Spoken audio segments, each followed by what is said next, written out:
está aqui já com a gente, o pessoal está aqui ao vivo, nós vamos trabalhar o livro Vivenciando a Terapia dos Esquemas. Ok, pessoal? Então, eu vou vou iniciar, e caso vocês tenham alguma dúvida, vocês podem deixar aqui no chat, e eu vou responder assim que eu terminar a perspectiva da administração da nossa aula, tá bom? Então, vamos iniciar hoje esse livro, é um livro da professora Aida Scholl e da Joanna Farrell, professoras aqui do nosso instituto, elas ministram aulas aqui também no nosso curso de formação em terapia dos esquemas, maravilhosas, sempre muito didáticas, acolhedoras, e o livro não poderia ser diferente, tá? Então, para aqueles que estão nos acompanhando pela primeira vez, prazer, meu nome é Leonardo Naves, sou o diretor do Servo Educacional, vocês podem nos acompanhar nas redes sociais através do @Servo Educacional ou do @Eu Acredito na Psicologia, que é o meu perfil do Instagram, tá bom? Então vamos lá, gente. Quem está acompanhando pelos slides, a gente enviou anteriormente nos grupos VIPs. Vamos falar hoje dos 4 capítulos, mas bem pontuais. E eu quero focar mais no capítulo 2, que é onde traz mais o conceito da terapia dos esquemas. O primeiro capítulo é uma apresentação do que elas querem abordar durante todo o livro. E aí é importante trazer alguns conceitos que eu acredito que são relevantes para nós entendermos a proposta do livro. Primeiro, as autoras afirmam que o processo de autoprática e autorreflexão, elas vão chamar de autoprática AP, autorreflexão AR, é um componente importante, se não essencial, no treinamento das psicoterapias. Então, além da terapia pessoal, ter a sua própria prática terapêutica é importante para desenvolver um adulto saudável. Nós chamamos esse modo, dentro da terapia dos esquemas, como o nosso lado assertivo, nosso lado compassivo, nosso lado que tem regulado emocionalmente. Então, como terapeutas de esquemas, como terapeutas, precisamos ter uma prática pessoal de terapia, obviamente, mas também uma autoprática. Você praticando com você mesmo. Para mim, quando eu comecei a terapia cognitiva em 2006, mais ou menos, para mim era muito interessante porque cada exercício que eu aprendia nas aulas, eu aplicava comigo. E para mim fazia sentido porque eu tinha mudanças com aqueles exercícios. Eu via o quanto eu tinha modificações na forma de pensar e agir a partir daqueles exercícios. Não foi diferente quando eu encontrei a terapia dos esquemas. Os exercícios no curso permitia a vivência, a experiência de conteúdos da minha infância. E, obviamente, como terapeutas, eu preciso entender que, obviamente, eu tenho limitações. Eu sou uma pessoa imperfeita. Há uma condição de imperfeição na minha vida. E isso não é um problema. Mas eu preciso compreender. Quando isso não é compreendido por mim, isso pode gerar ativações que pode atrapalhar o processo do meu paciente. Então, para agir de forma ética, para agir de forma coerente, responsável, eu preciso tomar consciência de como eu funciono e de quem eu sou. Por isso essa prática desse livro é legal e você vai poder me acompanhar nessa leitura para que a gente possa vivenciar juntos alguns exercícios. Os americanos eles gostam muito de fazer isso, mas existem pesquisas que mostram a relevância da prática, da autoprática e da autorreflexão. Os autores Bennett e Perry, eles afirmam que essa prática ela é concebida como uma estratégia de treinamento pessoal, treinamento orientado e focado numa ligação explícita entre o meu lado pessoal com o meu lado profissional. Não tem como a gente separar isso. As pessoas às vezes não compreendem essa questão de quando eu entro no meu consultório, eu sou terapeuta. Você não deixa de ser quem você é. Aonde você for, você vai levar a sua essência, a sua personalidade, sua forma de pensar, sentir e agir. A questão é o quanto isso interfere na sua vida e na vida de outros. O quanto essa falta de manejo na sua autopercepção pode prejudicar o teu paciente. Então, por isso a importância de a gente parar e ter uma prática autorreflexiva e uma autoprática. Trabalhar com esses 2 pontos, tá? Então, o que é autoprática e autorreflexão? É um programa de treinamento para psicoterapeutas que combina a autoprática guiada com a autorreflexão escrita. Ela oferece uma experiência estruturada com o uso de intervenções em em TE, mas que ao mesmo tempo faz com que o terapeuta utilize de perguntas que possam auxiliá-lo a uma autorreflexão. Então, essa série começa com a terapia cognitiva, experienciando a terapia cognitiva de dentro para fora, e aí eles fazem um livro para TE, e eles também fizeram um livro para ACT e também para a terapia focada na compaixão. Então, é uma série de livros de autoprática, de autorreflexão para terapeutas, o que é bem interessante porque são exercícios direcionados para a nossa pessoa. né, como profissional. E o como nós podemos, e como, de que forma, de que maneira nós podemos atuar junto a essas práticas. Então, se faz sentido para vocês, vai mandando aqui um ok no chat, eu quero ver se faz sentido para vocês isso que eu estou falando, se realmente esse livro, essa introdução, vocês acreditam que vai ser relevante para o crescimento profissional de vocês, eu quero ver aqui no chat. Então, vamos lá. Esse primeiro capítulo é bem dentro dos conceitos. Já o segundo capítulo, ele vai trazer exatamente um modelo conceitual da TE. Gente, aqui elas trazem um resumo geral da terapia dos esquemas. A gente leva na formação 6 meses para entender todo esse modelo basal da TE. O que são esquemas, o que são estratégias de enfrentamento, modos esquemáticos, a origem desses esquemas, a formação desses esquemas, a neurobiologia desses esquemas. Então, a gente tem uma base de meses de aula para compreender. E aqui eu não posso ser tentado a explicar a vocês tudo, porque eu não vou conseguir. Mas a leitura do livro é didática e incentiva vocês a compreenderem um pouco a teoria basal da TE. Mas o que eu quero trazer para vocês de relevante para entender sobre a terapia dos esquemas? Então, imagine que você caiu agora de paraquedas, está lendo esse livro e você vai compreender agora a TE. Eu quero que você acompanhe esses conceitos, porque isso vai ajudar vocês a compreensão. Quem é Jeffrey Young? Jeffrey Young foi um discípulo de Beck, ele foi um pupilo de Beck, na verdade, foi inovador dentro da terapia cognitivo-comportamental, porque ele percebia as limitações da TCC para pacientes refratários, principalmente com transtornos de personalidade. Então, a partir da própria experiência dele, pessoal, das psicoterapias, ele formula uma abordagem terapêutica onde ele integra a TCC com técnicas da Gestalt terapia, com a teoria de Bowlby e também uma perspectiva da psicodinâmica. Então, a ideia dessa prática do Jeffrey Young foi unir esses conceitos sem fazer miscelânea, mas entendendo exatamente o que essas abordagens poderiam contribuir para uma compreensão dos pacientes com transtornos de personalidade. O que ele vai chamar de pacientes caracterológicos. Se você pegar o livro do Jeffrey Young, ele vai chamar esses pacientes de pacientes caracterológicos. Então, essa busca de integração de modelos deu a origem àquilo que nós conhecemos como terapia dos esquemas. Tá? Então, a terapia dos esquemas é uma terapia cognitiva inovadora. É uma terapia cognitiva que trabalha com os pressupostos emocionais do desenvolvimento que Bowlby propôs nas fases do desenvolvimento. Então é interessante a gente poder entender que Bowlby, a teoria do Bowlby, a teoria do apego, tem muita base para entendermos a nossa personalidade. A construção da nossa personalidade vai passar pelas nossas necessidades emocionais. Mas antes de falar sobre isso, as próprias autoras colocam algumas citações mostrando a validação empírica da terapia dos esquemas. É comum vocês ouvirem de algumas pessoas, os estudos não são relevantes, os estudos não são conclusivos, enfim. Mas existem estudos sérios que ainda estão em desenvolvimento, mostrando a relevância, a importância, a prática da terapia dos esquemas em vários contextos. Terapia dos esquemas não é uma terapia simplista, não é simplesmente um exercício de reparentalização, ou seja, de dar ao teu paciente o que ele precisa. Nós vamos ter exatamente uma série de posturas terapêuticas e de estratégias cognitiva, experiencial e comportamental para atuar com nossos pacientes.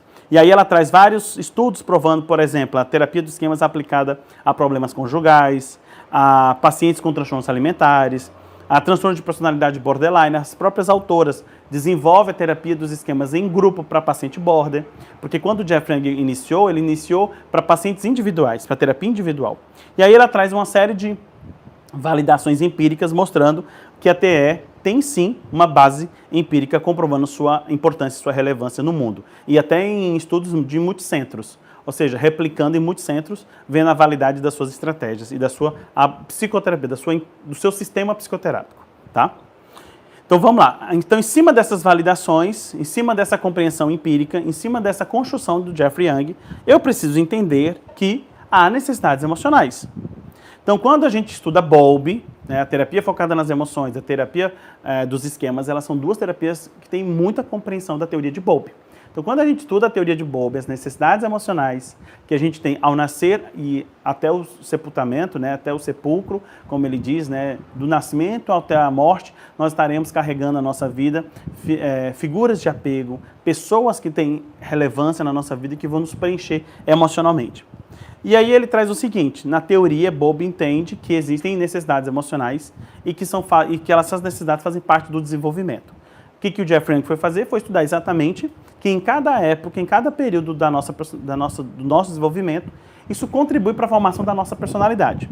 A compreensão que nós temos de personalidade é interacionista, é a interação entre a genética e o ambiente. Nós temos a compreensão que tanto o ambiente como a genética vão influenciar na formação da nossa personalidade. E aí o que acontece? Quando o Bowlby desenvolve essa perspectiva, o Jeffrey Young, muitos anos depois, obviamente, desenvolvendo a terapia dos esquemas, ele vai ver que em cada fase de desenvolvimento existe uma necessidade emocional mais intensa, uma necessidade emocional mais acentuada, e que ao não receber ou ao não ser atendido de forma adequada, essa necessidade vai gerar problemas na formação dessa personalidade. Então ele define exatamente 5. Pegue aqui a sua mão e pense assim, 5 necessidades emocionais. A primeira necessidade é apego, que tem a ver com o quê? Com as relações, com amor, carinho, afeto, validação, o olhar, o acolhimento. Então essa é a primeira necessidade, apego. A segunda necessidade no desenvolvimento da infância é a autonomia. Toda criança precisa ser estimulada à independência, à autodeterminação, à autoeficácia. Você é capaz de fazer. Você é capaz de dar conta. Vamos lá, vamos fazer, vamos resolver. Então, a autonomia é uma necessidade emocional importante. Terceiro, limites. Limites são importantes. A criança precisa receber limites adequados. Porque se esses limites forem frouxos, obviamente vão ter problemas com disciplina, problemas com relação a arrogo, grandiosidade, que a gente vai falar daqui a pouquinho sobre os esquemas. Quarto, valor de si mesmo. A gente fala dessa necessidade como uma autoestima, a capacidade de você olhar para você e valorizar. Aqui, essa necessidade é direcionada para os outros. Nesse momento, quando essa necessidade ela não é suprida, há um foco excessivo nas pessoas de fora, externas à família. O que as pessoas pensam, o que as pessoas dizem. Há pouco olhar para si, o próprio reconhecimento, o respeito próprio. E, por fim, necessidade de lazer, prazer, espontaneidade. Toda criança precisa de espaço para expressar seus sentimentos, espaço para expressar sua espontaneidade. Em alguns ambientes familiares, por serem muito frios, vocês vão perceber que a criança ela não tem abertura para isso. Elas acabam não tendo uma capacidade de expressão própria. E aí vocês vão ver exatamente esquemas pareadas a esse tipo de domínio. Tá? Então, cada uma dessas necessidades foi vista por Bowlby, que marca nosso desenvolvimento e a nossa personalidade. E Bowlby percebeu que quando há faltas nessas necessidades, isso vai repercutir no futuro em problemas como depressão, pacientes aumentam o risco de suicídio e até mesmo transtornos de personalidade. Então, o que Jeffrey Young foi fazer? Foi exatamente pegar essa teoria, compreender a base da nossa personalidade em necessidades.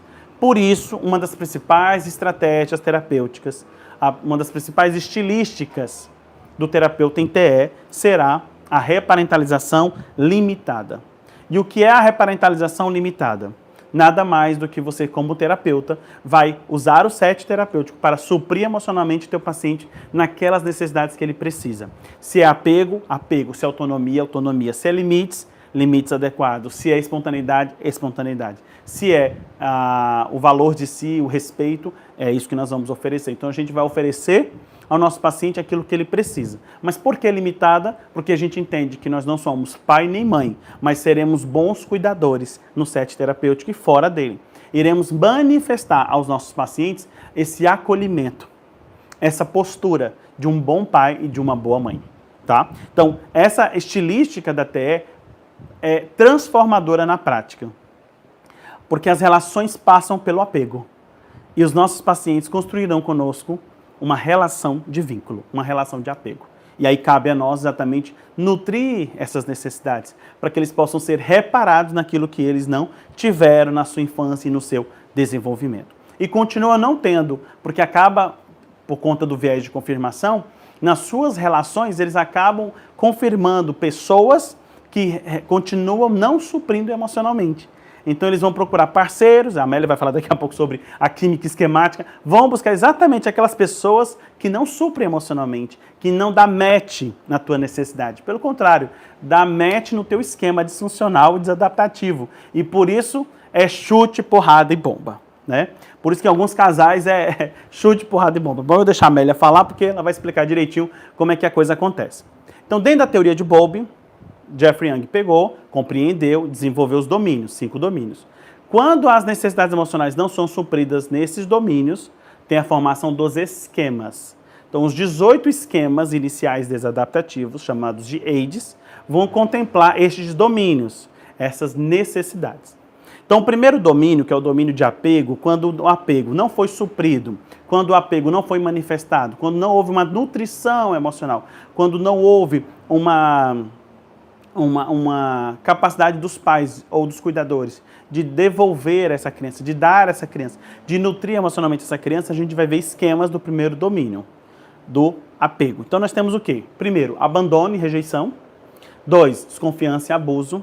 3, defectividade / vergonha. 4, isolamento social e privação emocional. Então, rapidamente, eu não vou detalhar aqui, porque, gente, isso aqui é uma aula para a gente falar de cada um desses esquemas, mas para vocês terem a ideia, para vocês compreenderem como a coisa funciona, lembrando, abandono é sempre a ideia de que vai ser abandonado, a ideia de que as pessoas que eu amo irão me abandonar. Desconfiança e abuso, as pessoas são perigosas, as pessoas querem me prejudicar, as pessoas de alguma forma querem me abusar. Então existe uma ideia de desconfiança, as pessoas não são confiáveis. Defectividade, eu sou um defeito, eu sou inferior. E interessante que no livro ela coloca que entre uma pesquisa feita pelos treinadores, os 3 principais esquemas relacionados aos terapeutas são os padrões flexíveis, o arrogo e o autossacrifício. E muitas vezes esse arrogo é uma hipercompensação do esquema de defeito. Então a defectividade acaba sendo muitas vezes um esquema padrão na maior parte das pessoas. A ideia de que eu sou feio, a ideia de que eu sou burro, que eu sou inferior. Isolamento social, a ideia de que eu sou excluído, que eu não pertenço aos grupos, que eu não pertenço às pessoas, eu não tenho conexão com as pessoas. E por fim, a privação emocional, que é exatamente a ideia de que eu não mereço, eu não tenho o direito de receber emocionalmente. Eu não tenho as pessoas para me oferecer, para me dar o que eu preciso. Pelo contrário, eu vou ter muitas vezes uma postura de ter que me doar para os outros, cuidar dos outros, tá? Então, não esqueça que psicologia, né, ser psicólogo, é cuidar dos outros. Mas até que ponto nós não estamos hipercompensando um esquema de privação emocional, né? O próprio Jeffrey Young fala que ele acredita que esse é o esquema onde a maior parte das pessoas no mundo tem privação emocional. Elas não receberam o quanto elas precisavam, ou aquilo que elas necessitavam. E, obviamente, na privação eu tenho a ideia de que as pessoas não estarão disponíveis emocionalmente para mim. Tá bom? Então, esse é o primeiro domínio. O segundo domínio, a autonomia. Quando a autonomia é prejudicada, o que gera de esquema desadaptativo? 1, dependência e incompetência. É exatamente a ideia de que eu não vou conseguir fazer as coisas por mim mesmo. Eu preciso de alguém, eu não tenho condições de fazer, eu não consigo fazer, eu preciso de alguém. Então, aqui nós temos um esquema relacionado à dependência.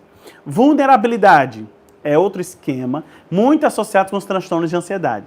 É exatamente a ideia de vulnerabilidade a danos, a doença, a catástrofe. O pior vai acontecer. Uma das perspectivas de entendimento dos transtornos de ansiedade, por exemplo, o TAG, é exatamente a ideia e a crença de vulnerabilidade, ou seja, eu estou constantemente correndo perigo. E é por isso que eu preciso me precaver, controlar. E aí surgem o quê? As preocupações improdutivas. Pensando num paciente com pânico, por exemplo, tem o mesmo padrão, a ideia de que vai morrer a qualquer momento. Então, a crença de vulnerabilidade, esse esquema de vulnerabilidade está altamente ativado e faz com que ele fique exatamente ruminando pensamentos do tipo, será que eu vou infartar? Será que eu vou ter um AVC? Será que eu vou ter um problema maior? Então, o esquema de vulnerabilidade é um esquema que tem relação com a autonomia prejudicada. Emaranhamento. Exatamente, o emaranhamento tem a ver com o esquema onde eu não consigo viver sem o outro. Ou seja, a minha identidade é fundida no outro.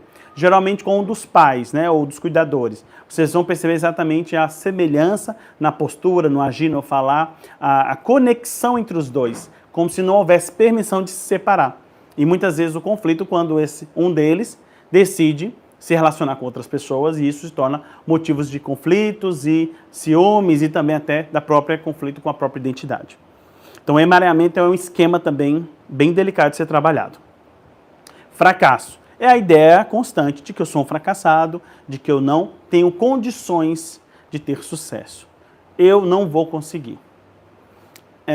Na dependência, eu não consigo porque eu não tenho habilidades. No fracasso, eu não consigo porque eu não tenho condições de.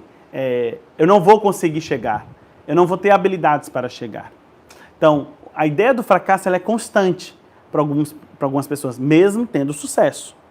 Mesmo tendo sucesso, elas continuam se boicotando com a ideia de que em qualquer momento o negócio não vai dar certo, a clínica vai fechar, os pacientes vão desaparecer, em algum momento o pior vai acontecer. Então, a ideia de fracasso. Isso aqui tem a ver com os esquemas do segundo domínio, autonomia, tá? Pessoal, eu estou passando rápido porque aqui é somente uma ideia. Não tem como eu aprofundar aqui com vocês. No livro, elas também vão pincelar esses esquemas, falar um pouquinho sobre esse modelo teórico, mas é importante vocês compreenderem que é bem mais aprofundado o entendimento sobre esse tema, porque a gente leva meses, como eu falei para vocês, na nossa formação, são meses estudando cada uma dessas perspectivas, dessas partes do modelo teórico, para aprofundar mesmo, para se tornar mais habitual aos conceitos. Terceiro domínio, estrutura, né, limites prejudicados. Quais são os esquemas que são desenvolvidos por conta desse prejuízo? O arrogo, a grandiosidade, a ideia de ser especial, superior aos outros. A ideia de que está acima dos outros, a ideia de que precisa ter direitos especiais. Então, pode ser uma hipercompensação de um esquema de defeito, né? E aí a gente vai ver que as pessoas com transtornos de personalidade narcisista vão ter como base esse arrogo, essa grandiosidade, ou até mesmo nós vamos ter também os esquemas relacionados a autocontrole, autodisciplina insuficiente. A capacidade de não conseguir ter autocontrole, a autodisciplina, né? O exercício de dizer não a si mesmo. Então nós temos aqui os pacientes possivelmente com adicções, não conseguem parar o vício, não conseguem parar o uso, pacientes com compulsões, sejam elas de qual tipo seja, e até mesmo pacientes com transtorno de déficit de atenção e hiperatividade podem apresentar o esquema de autocontrole e autodisciplina insuficiente, né? Por conta de uma desregulação, obviamente, nas funções cognitivas, isso vai interferir na parte comportamental e emocional do paciente. Então, nós temos aqui um esquema relacionado ao autocontrole. No quarto domínio, que é a necessidade de autoestima, quando ela não é atendida, o que acontece? A necessidade vai para fora, direcionamento para os outros. E aí nós temos aqui o esqueminha de subjugação, sempre se coloca naquela função resignada das pessoas. Tudo bem, está tudo ótimo, o que as pessoas quiserem eu faço. Então é a própria pessoa subjugada. Aqui não tem nada a ver com submissão, é subjugação. O termo subjugação tem exatamente a ideia de que eu tiro o meu direito, eu tiro os meus desejos e dou a você, para você decidir o que você quer fazer. E aquilo que você determinar, aquilo que você quiser, eu estou aqui para fazer. E está tudo bem. Subjugação. Inicialmente esse esquema vinha junto com o autossacrifício, depois observou-se a necessidade de separar. O autossacrifício tem muito mais a ver, a subjugação tem essa postura, e o autossacrifício é uma ideia de se doar constantemente às outras pessoas. E esse é um esquema comum também dos psicólogos, o autossacrifício, e a gente vai ver isso exatamente naqueles pacientes que chegam para nós falando, hoje eu não tenho condições de pagar, eu apertei financeiramente, tem como eu fazer as sessões e depois pagar? E esses pacientes acabam sumindo, né, desaparecendo, e aquele coraçãozinho sempre disposto a ajudar, está lá, mais uma vez, ferido, porque acreditou que as pessoas iriam honrar com aquilo que foi comprometido, acordado e não foi cumprido. Mas isso tem muito a ver com o nosso funcionamento de autossacrifício. Por que eu falo nosso? Porque isso aqui também é um esquema que faz parte da minha vida. O autossacrifício. Me doar, ajudar, fazer mais do que necessário. Obviamente hoje bem mais controlado, mas eu já contei aqui em algumas aulas, algumas experiências bem cômicas com relação a esse esquema de autossacrifício. E por fim, a busca de reconhecimento, ou a busca de aprovação. Exatamente aquela postura mais de influencers, né? A ideia de que eu tenho que buscar aprovação a qualquer custo. Não importa o que eu faça, não importa o que eu diga. Importa que eu tenha os likes, importa que eu tenha os seguidores, importa que eu tenha aqui a necessidade de aprovação preenchida. As pessoas vão me amar, as pessoas vão gostar de mim por aquilo que eu faço, não por aquilo que eu sou. Então, na busca de reconhecimento, na busca de aprovação, aqui há uma postura muito mais voltada para a perspectiva dessa atuação na busca de aprovação dos outros. Mesmo que isso custe seus próprios desejos, a ideia de que aqui eu não faço necessariamente aquilo porque eu gosto, mas eu faço para chamar a atenção, para ser reconhecido. Status, beleza, fama. E por fim, dentro do quinto domínio, nós vamos ter exatamente o prejuízo aonde? Prazer e diversão. O que nós vamos ter aqui de esquemas relacionados a isso?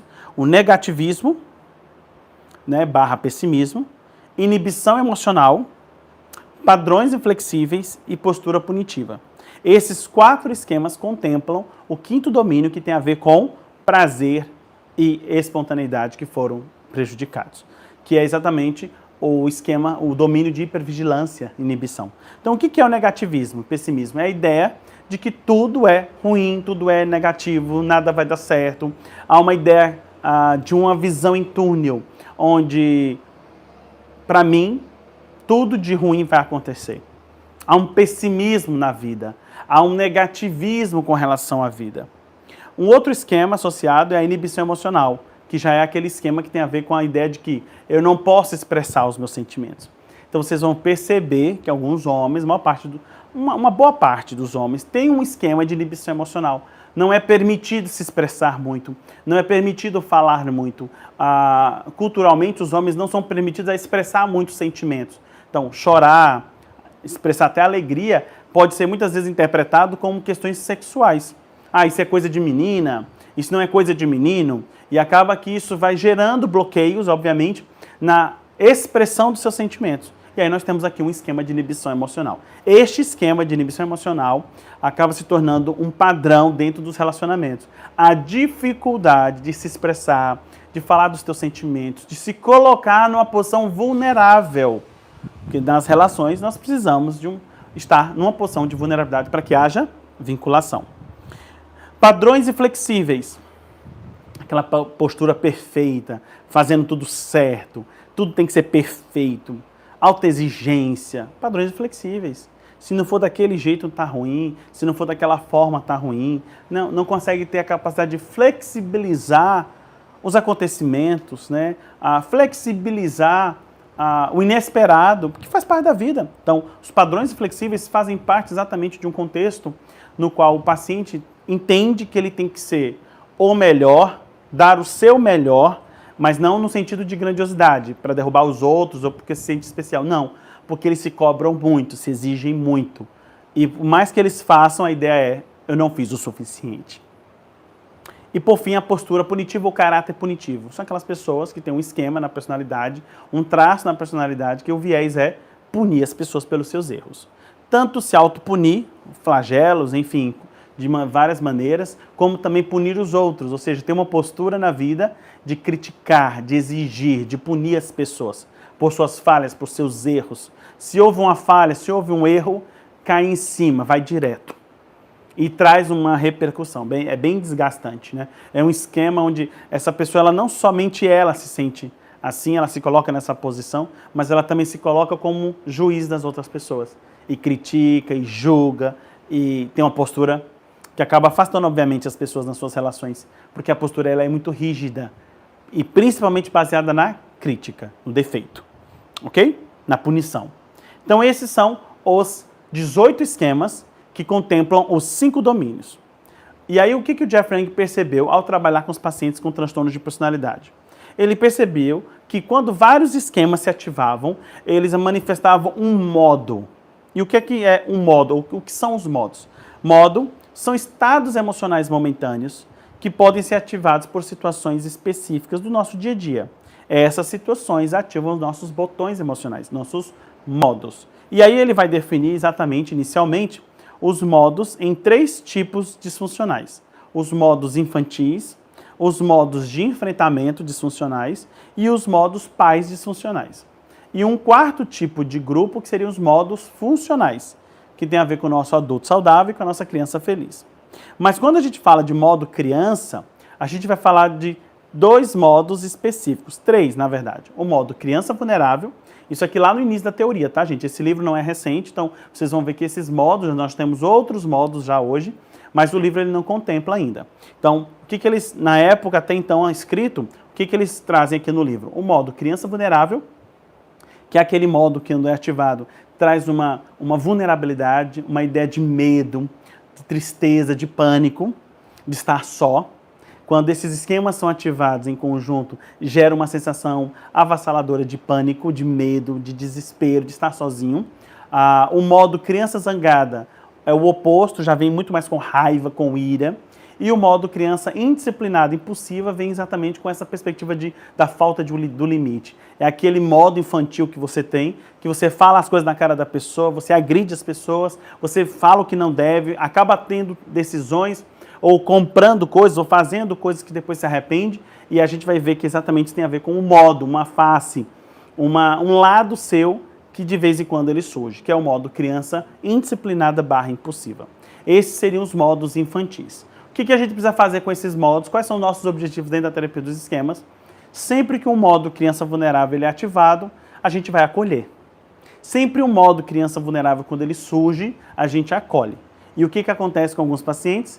Eles aprendem a macetar a criança vulnerável. Eles aprendem a sufocar a criança vulnerável. Então, o que eles fazem? Eles não permitem que essa vulnerabilidade surja. E eles tentam exatamente criar estratégias usando outros modos, como, por exemplo, a criança zangada. Então, no lugar de ficar vulnerável, triste e com medo, vem a raiva, parte para cima, briga com as pessoas, ativa emocionalmente essa raiva a ponto de ter consequências. Então, esses modos, eles podem hipercompensar, eles podem sobrepor um ao outro. E a criança vulnerável sempre vai ser o modo de acolhimento. Sempre o paciente, ao trazer esse modo para a terapia, quando ele começa a revelar para nós na sessão a vulnerabilidade, a sensibilidade deles, nós precisamos acolher. Da mesma forma, quando apresenta raiva, nós precisamos validar essa raiva e estabelecer limites. A raiva é uma emoção importante, é uma emoção de protesto, e ela, quando se manifesta, ela precisa ser exatamente validada. Eu entendo que você está com raiva, eu compreendo que você esteja com raiva. Existe uma outra forma de agir com essa raiva, existe uma maneira assertiva de lidar com essa raiva. Você pode manifestar essa raiva sem agredir as pessoas. Então a gente vai usar questionamentos socráticos para ajudar o paciente a manejar melhor essa criança zangada, tá? Então, esses são os modos infantis. Os modos pais disfuncionais são os pais punitivos, né? É o pai punitivo crítico, é o pai exigente, é aquela voz internalizada que você guardou, que quando surge ativação esquemática, vem aquela voz dizendo para você, você é um burro, você é um fracassado, não vai dar certo, isso só aconteceu porque você é assim, ou você é assado. Essa voz é uma voz que perpetua como se fosse um eco. Você percebe que ela está sempre ali dizendo para você, deveria ter feito mais, deveria ter feito melhor, por que você não se organizou, por que você não fez? Críticas. Tá vendo por que isso aconteceu? Mas também, né, olha como você é. Olha como você age. A crítica.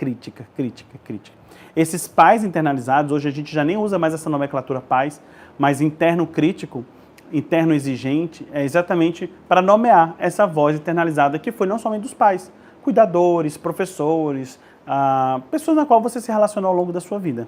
Tá? Ele vai chamar também isso de modos disfuncionais. Temos os modos também disfuncionais que são de enfrentamento. A evitação, chamamos de protetor desligado, você se desconecta emocionalmente das coisas, para você tá tudo bem, tá tudo ótimo, mas também porque você não sente nada, você não se conecta com nada, as coisas acontecem dentro da sua casa e você acha que tá tudo bem, e na verdade é porque você não se conecta com isso. Nós temos as estratégias de resignação, ou seja, de aceitação mesmo. Eu sou assim mesmo, é dessa forma, não tem muito o que fazer, eu tenho que aceitar isso, e aí essa palavra aceitação vem como sinônimo de passividade. E um terceiro ponto, que é a hipercompensação. É uma estratégia de enfrentamento onde eu uso para lutar contra o funcionamento esquemático. Eu vou de contra o meu esquema. Então eu vou hipercompensar, eu vou usar uma estratégia super exagerada. E nessa estratégia hiper exagerada, super exagerada, o que acontece? Eu vou ter vários comportamentos desadaptativos. Vários. Desde ser um obsessivo, a um perseguidor, a uma postura autoengrandecedora, nós vamos ter posturas hipercompensadoras que são bem desadaptativas. Todos esses modos disfuncionais nós vamos ter que trabalhar e tem objetivos específicos. O modo criança vulnerável, acolher. Criança zangada, validar e dar limites. Criança indisciplinada, impulsiva, dar limites. Os modos pais internalizados, combater, reduzir o máximo o poder dessas vozes. E os modos de enfrentamento desadaptativo, também reduzir essas estratégias de enfrentamento. Esses modos de enfrentamento não são legais, não são funcionais. Pelo contrário, reforçam esse padrão esquemático, né? Reforçam esse padrão de funcionamento do paciente, tá bom? E os modos adaptativos, que é o adulto saudável, é o que nós vamos exigir na terapia, vamos trazer na terapia. E o terapeuta vai ser exatamente esse modelo de adulto saudável. Por isso esse livro é interessante, porque é uma forma de você trabalhar. Eu entendo que você está com raiva, eu compreendo que você esteja com raiva. Existe uma outra forma de agir com essa raiva, existe uma maneira assertiva de lidar com essa raiva. Você pode manifestar essa raiva sem agredir as pessoas. Então a gente vai usar questionamentos socráticos para ajudar o paciente a manejar melhor essa criança zangada. Tá? Então, esses são os modos infantis. Os modos pais disfuncionais são os pais punitivos, né? É o pai punitivo crítico, é o pai exigente, é aquela voz internalizada que você guardou, que quando surge ativação esquemática, vem aquela voz dizendo para você, você é um burro, você é um fracassado, não vai dar certo, isso só aconteceu porque você é assim, ou você é assado.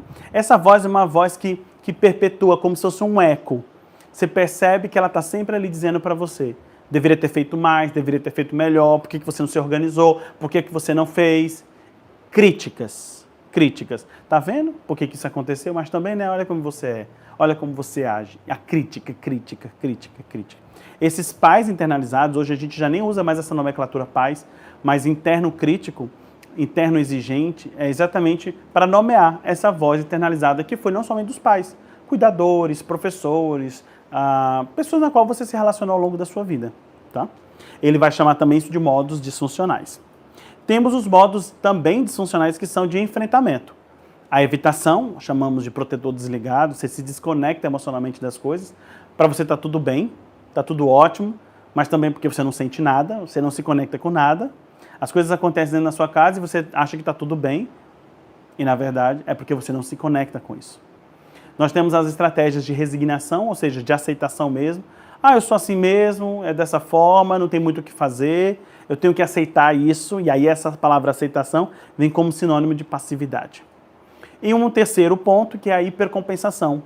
É uma estratégia de enfrentamento onde eu uso para lutar contra o funcionamento esquemático. Eu vou de contra o meu esquema. Então eu vou hipercompensar, eu vou usar uma estratégia super exagerada. E nessa estratégia hiper exagerada, super exagerada, o que acontece? Eu vou ter vários comportamentos desadaptativos. Vários. Desde ser um obsessivo, a um perseguidor, a uma postura autoengrandecedora, nós vamos ter posturas hipercompensadoras que são bem desadaptativas. Todos esses modos disfuncionais nós vamos ter que trabalhar e tem objetivos específicos. O modo criança vulnerável, acolher. Criança zangada, validar e dar limites. Criança indisciplinada, impulsiva, dar limites. Os modos pais internalizados, combater, reduzir o máximo o poder dessas vozes. E os modos de enfrentamento desadaptativo, também reduzir essas estratégias de enfrentamento. Esses modos de enfrentamento não são legais, não são funcionais. Pelo contrário, reforçam esse padrão esquemático, né? Reforçam esse padrão de funcionamento do paciente, tá bom? E os modos adaptativos, que é o adulto saudável, é o que nós vamos exigir na terapia, vamos trazer na terapia. E o terapeuta vai ser exatamente esse modelo de adulto saudável. Por isso esse livro é interessante, porque é uma forma de você trabalhar para fortalecimento do teu adulto saudável. Você trazer um fortalecimento para o teu lado saudável, para o teu lado funcional, que precisa acontecer fora e dentro da terapia. Ok? Então, os objetivos eu acabei de falar, em termos da TE. Esses objetivos, recapitulando, cuidar do modo criança vulnerável, tomar consciência dos modos de enfrentamento desadaptativos e substituí-los, substituir os modos criança zangada e impulsiva, reduzir o poder e o controle das vozes internalizadas e liberar o modo criança feliz. É outro modo importante que é funcional, o modo criança feliz. Sabe aquele teu lado divertido, espontâneo, alegre, que brinca, que ri, que expressa de uma forma muito natural e ingênua? É o teu lado criança feliz. E esse lado, para alguns pacientes, eles pouco existem. Por quê? Porque foram combatidos ao longo da vida. Foram combatidos pelos seus relacionamentos, foram combatidos pelos seus ambientes. Mas agora na terapia, no processo terapêutico, trazer essa criança é importante, essa criança feliz. O lado que existe dentro de nós, que precisa ser validado e expresso. Então, esse lado, ele é saudável, tanto quanto o nosso adulto saudável. Tá? Bem, então, para irmos para a reta final da nossa aula, ela, obviamente, gente, ela vai trazer no livro, ela vai falar sobre avaliação, Como é que a gente faz a avaliação em TE? Usando questionários do Jeffrey Young, usando técnicas de imagem, entrevistas iniciais. Ela vai falar de conceitualização, de como a gente usa um modelo de conceitualização de caso. Ela também vai falar no capítulo a respeito dessa correlação entre os transtornos de personalidade, as necessidades emocionais, os esquemas. Então é bem mais denso do que eu estou trazendo aqui para vocês, obviamente, porque aqui é só uma pincelada do que o livro traz para a gente poder se habituar para o que vai vir durante as próximas aulas. Por quê? Porque essa teoria, esse modelo conceitual vai nos ajudar no programa que elas desenvolveram de 20 sessões, aplicando a autoprática e a autorreflexão. E aí ela traz no capítulo 3 orientações para os participantes, e aí ela vai trazer exatamente alguns pontos. Então você que está aqui me ouvindo, está lendo o livro e vai praticar os exercícios desse livro, ela traz algumas ressalvas. O que você pode esperar desse programa? E aí ela fala exatamente quais são os benefícios desse programa. O que é que você ganha fazendo a prática e a autorreflexão da terapia dos esquemas desse livro. 2, quais são os formatos que podem ser utilizados? Aí elas vão mostrar que você pode utilizar em um dia, pode utilizar para um encontro de final de semana, você pode fazer para semanas. E é legal, gente, porque esse formato do livro vocês podem traduzir, vocês podem reproduzir na prática de vocês, montar um grupo para fazer autoprática de terapia dos esquemas, né? Então esse livro aqui vai ser um despertar para vocês desenvolverem essa prática, essa reflexão com outros colegas profissionais. E quem sabe isso aqui ser um instrumento para a divulgação do trabalho de vocês, tá? E aí ela traz um terceiro ponto, que são questões práticas, um plano de segurança, de autocuidado. Ela até traz assim uma ressalva, né? Esse livro é indicado para quem está em luto. Ela até orienta que nesse momento que pessoas enlutadas não façam esse tipo de prática, né? Porque sabe que mexe, que tem toda uma intensidade emocional. E aí ela orienta que esse livro não vai fazer mal às pessoas. Entrar em contato com a sua história de vida, com as suas imagens da infância, isso não significa que vai ser algo ruim. Pode significar algo doloroso. Mas é por isso a ideia de ter um plano de segurança. A quem eu posso recorrer? Se eu tenho um grupo de amigos, colegas profissionais, que eu posso ter esse amparo. A minha própria terapia pessoal pode me servir como contraponto a esses exercícios. A ideia é você ter um plano de segurança.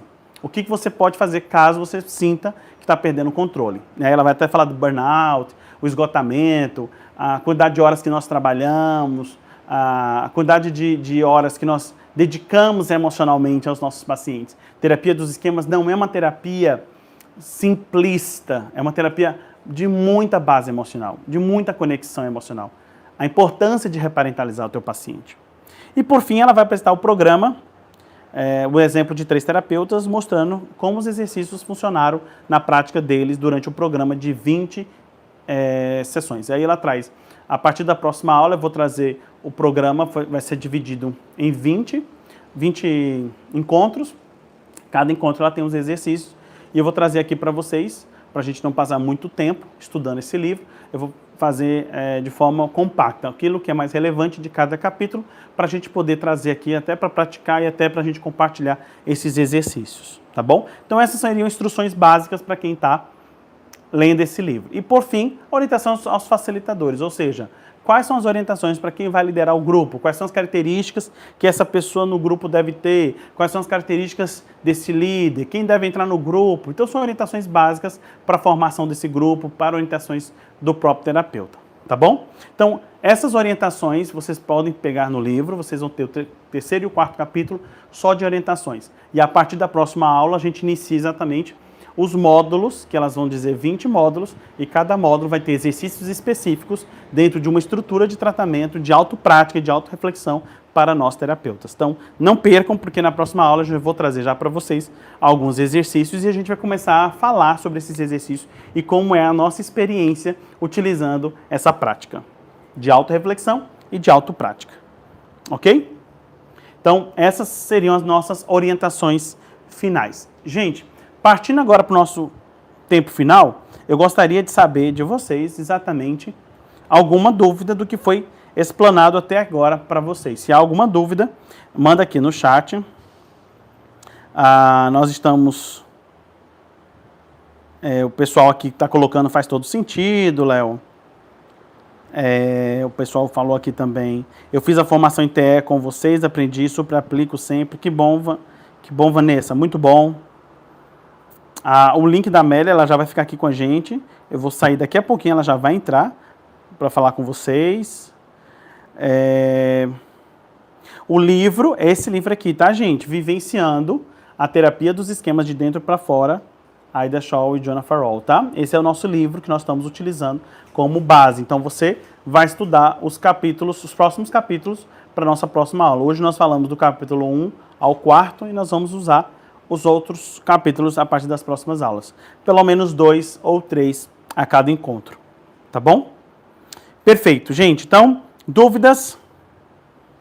Aula incrível. Obrigado, querida. Obrigado, Ingrid. Obrigado, Daniela. Muito bom. Eu deixo esse tempinho final só para a gente poder fechar com alguma pergunta, com alguma dúvida. Obrigado, Léo. Aula maravilhosa. Vai ficar salva. As lives vão ficar salvas. Nós vamos deixar aqui no nosso canal. As minhas aulas ficarão no meu canal e as aulas da Amélia ficarão no canal da Amélia. Tá bom? Ok. Perfeito, gente. Para aqueles que estão no nosso grupo VIP, eles já receberam de forma antecipada os slides. Você quer participar do nosso grupo VIP? Lá nós vamos estar mandando esse e outros materiais complementares. Basta depois acessar a descrição dessa link aqui do YouTube, que você vai conseguir ser direcionado para um dos nossos grupos fechados, tá bom? Para finalizarmos nosso encontro de hoje, quero agradecer a todos que estão aqui conosco e lembrando, nós estamos com inscrições abertas para os nossos cursos de pós-graduação e formação, tanto em TCC como em terapia dos esquemas. Se você tem a necessidade, percebe a necessidade de ter uma formação continuada, de buscar mais conhecimento, não tenha dúvida, o Serve Educacional oferece cursos de qualidade e de excelência com professores gabaritados e nada mais, nada menos do que a gente, os bombásticos Leonardo Naves e Amélia Guimarães. Queridos, se você não me segue, eu acredito na psicologia e o do Serve Educacional. Os dois arrobas vocês podem nos conectar, marcar a gente, aqueles que tiraram foto aqui, marca a gente, marca lá para a gente estar repostando vocês também, compartilhando. É tão bom essa comunidade, a gente vai se sentindo um pouquinho mais perto, mais próximo. Tão bom. Então, para finalizarmos, eu quero agradecer a cada um que esteve aqui conosco.